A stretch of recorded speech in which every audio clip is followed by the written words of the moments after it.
Assalamualaikum warahmatullahi wabarakatuh. Perkenalkan, nama saya Ayuli Larasati. Saya dari kelas C dengan absen 33 NIM 245050107111119.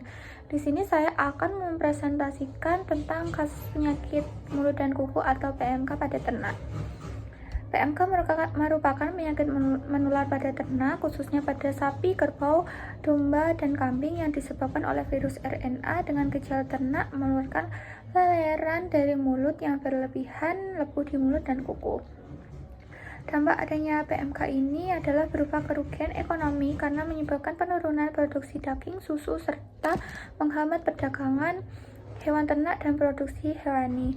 Penyakit PMK ini terjadi di Kabupaten Garut. Diduga penyakit ini berasal dari ternak baru yang dibeli dari luar Kabupaten Garut yang tidak memenuhi prosedur pemasukan ternak tanpa adanya surat keterangan kesehatan hewan.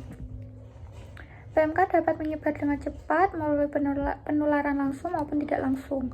Penularan PMK secara langsung yang mungkin terjadi melalui paparan cairan pernapasan, pilek, dan serpihan kulit ternak yang terkena penyakit PMK. Sedangkan untuk kontak tidak langsung melalui perantara manusia. Gejala yang terlihat jelas pada hewan seperti mengalami demam tinggi, disertai luka lepuh pada area lidah, bibir, mulut, gusi, selaput lendir, pipi, langit-langit mulut, dan hidung. Solusinya untuk penyakit PMK ini secara langsung maupun tidak langsung seperti menghentikan penyebaran virus di sumbernya atau area peternakan, melakukan vaksinasi ternak, memisahkan hewan ternak yang terkena PMK dan yang tidak terkena PMK, melakukan karantina pada ternak yang terkena PMK, pemberian obat dan vitamin, pemberian antibiotik dan antibarik. Lalu ada beberapa interaksi antara peternak dengan dokter hewan itu akomodasi, dokter hewan dengan produsen obat itu akomodasi, peternak dengan pelajar itu cooperation sendiri yaitu kerjasama antar orang, perorangan, atau kelompok manusia untuk mencapai tujuan bersama. Peternak dengan konsumen itu cooperation, peternak dengan produsen pakan itu cooperation.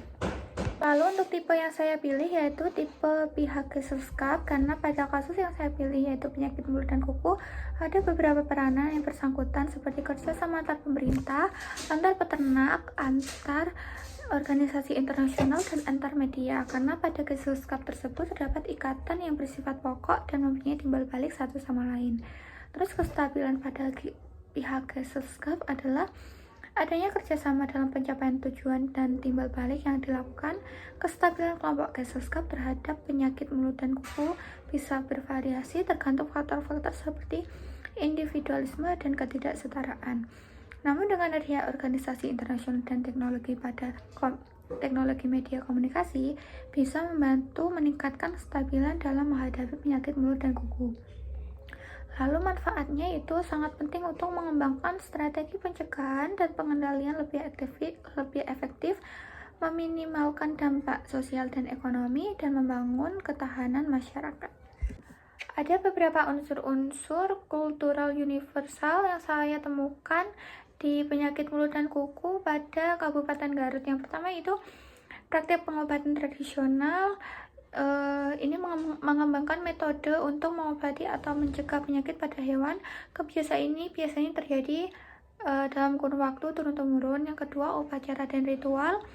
Ini untuk melindungi hewan dari penyakit yang menunjukkan hubungan spiritual dengan hewan ternak.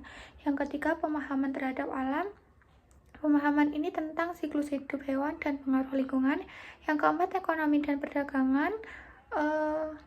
Penyakit ini memaksakan peternak untuk beradaptasi dalam hal pemasaran dan distribusi produksi hewani. Yang kelima, peraturan dan kebijakan.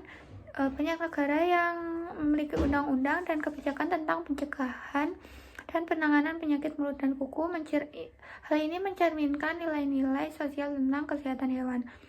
Yang keenam, komunitas kerjasama.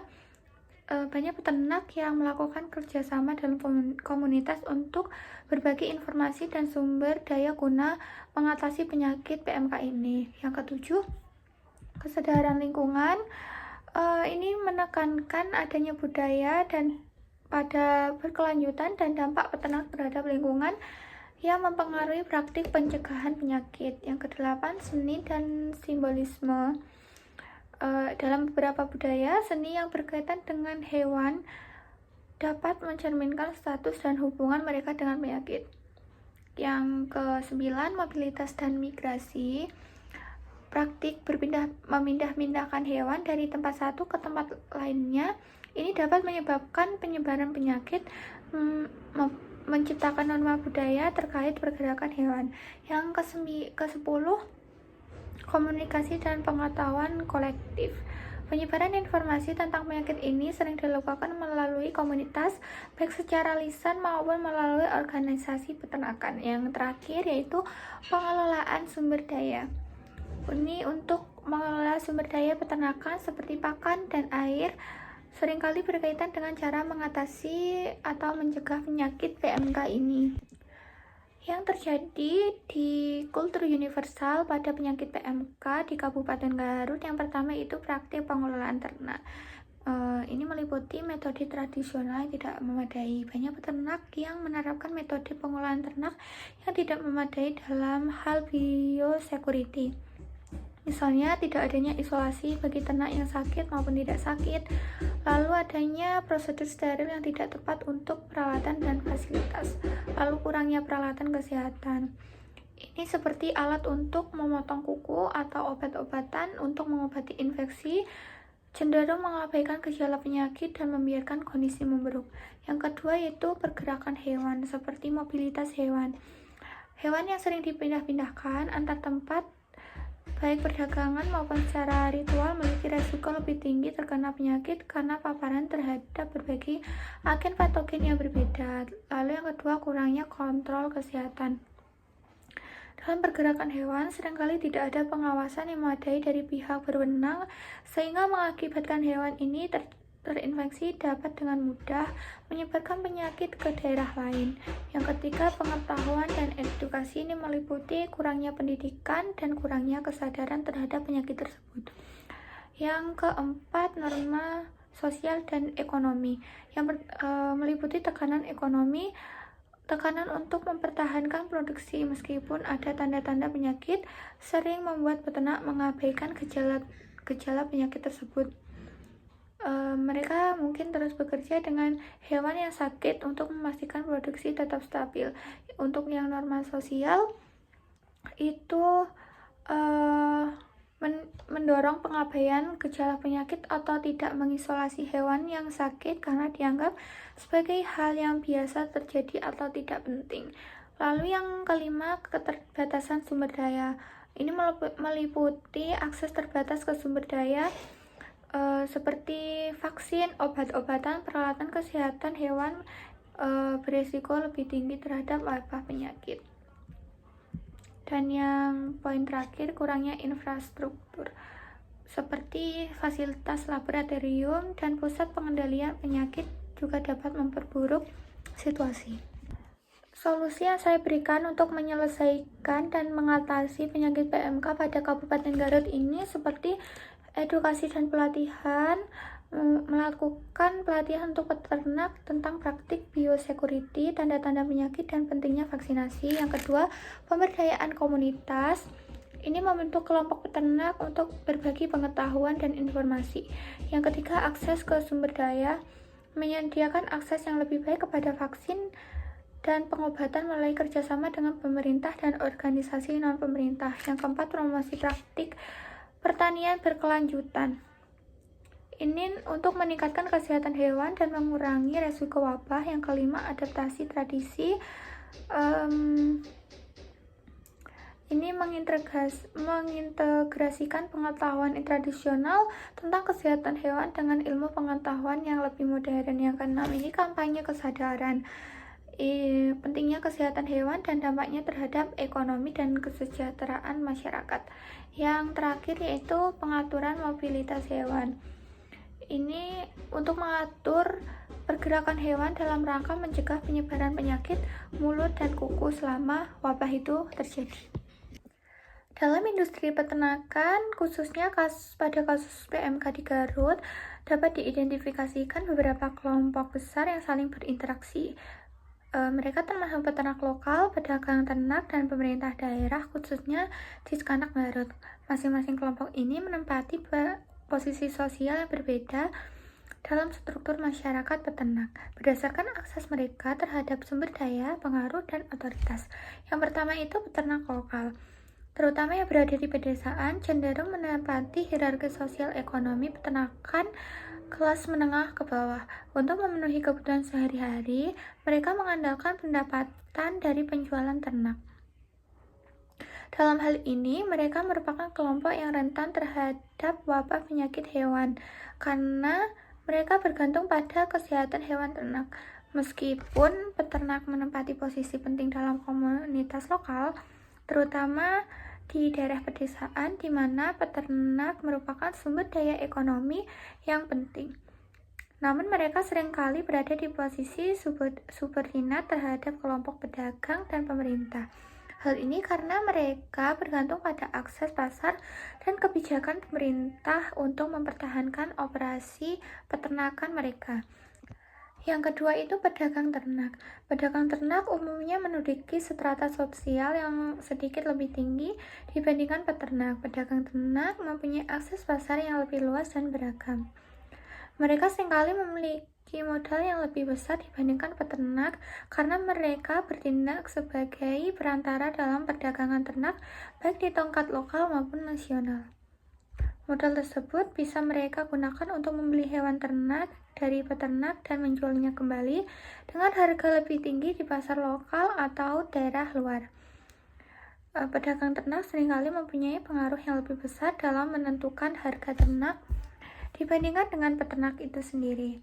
Pedagang memiliki akses ke pasar di luar wilayah mereka sehingga dapat memperoleh keuntungan dari fluktuasi harga yang lebih besar yang juga dapat merugikan peternak. Lalu yang ketiga yaitu pemerintah daerah Disnak Garut. Pemerintah daerah, khususnya Dinas Perikanan dan Peternakan Garut menduduki strata tinggi dalam struktur sosial yang relevan dengan kasus ini. Disnak Garut mempunyai kewenangan untuk mengembangkan dan menerapkan kebijakan yang berdampak langsung pada industri peternakan di kawasan tersebut.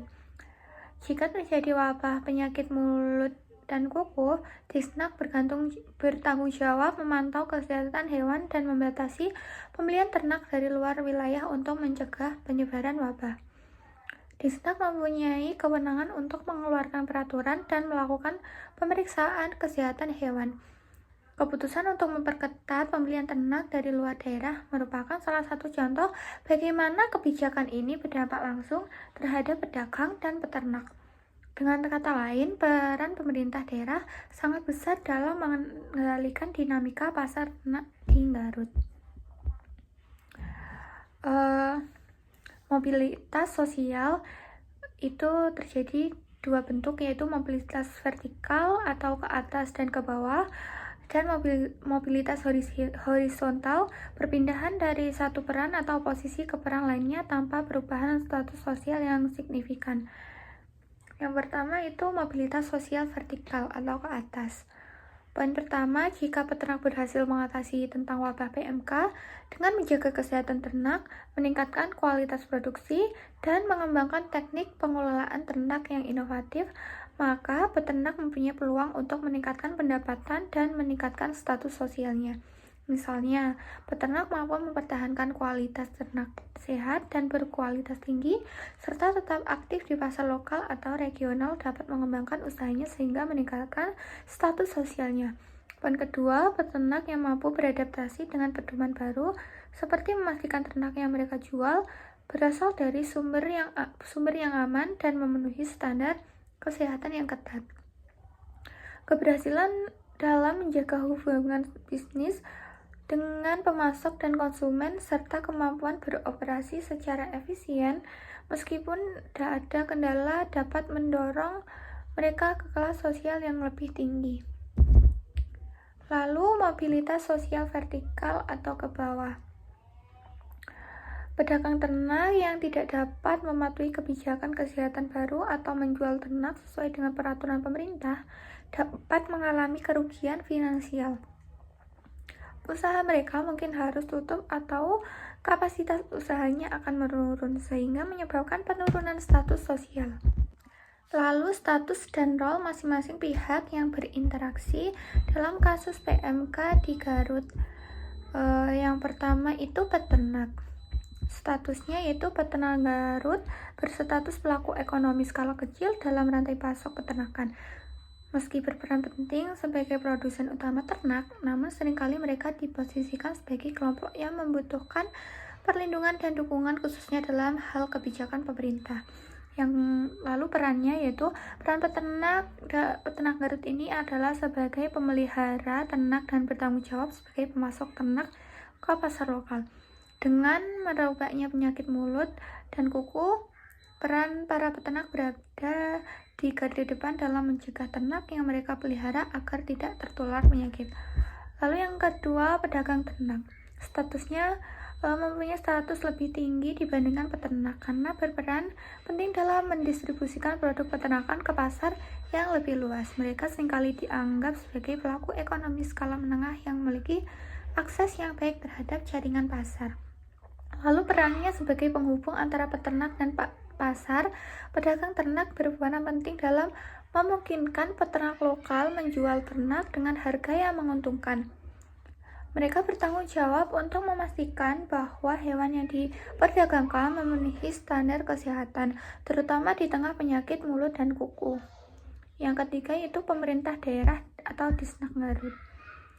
Statusnya yaitu sebagai partai politik yang mempunyai kewenangan mengeluarkan kebijakan yang berdampak pada seluruh industri peternakan di daerah yang terkena dampak, sehingga dalam hal ini mempunyai status yang tinggi.